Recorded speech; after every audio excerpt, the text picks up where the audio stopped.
This is a tutorial for your straight edge. So I'm going to teach this to you from standing position, but if you've got a preferred entry into D or Aisha, you can just use that because it'll work the same way.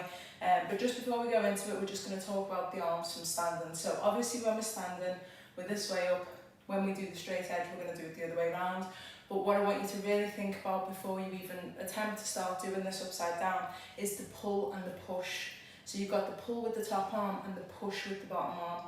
And when I teach this move, I really want you to overemphasize the pull with the top arm.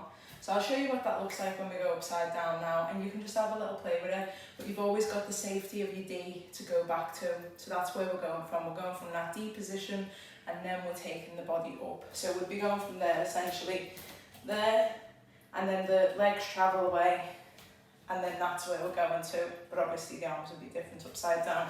So let's just see what that looks like. I'm going to just step from the floor, so step. I'm stepping with the right foot, I've got the right hand on, left hand just above.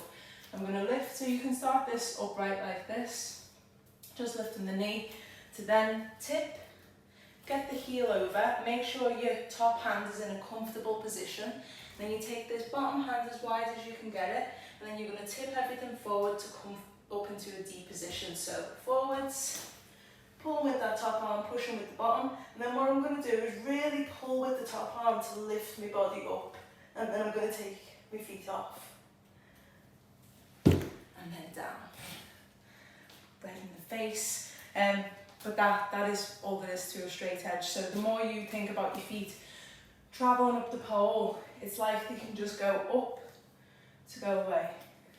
So up, away.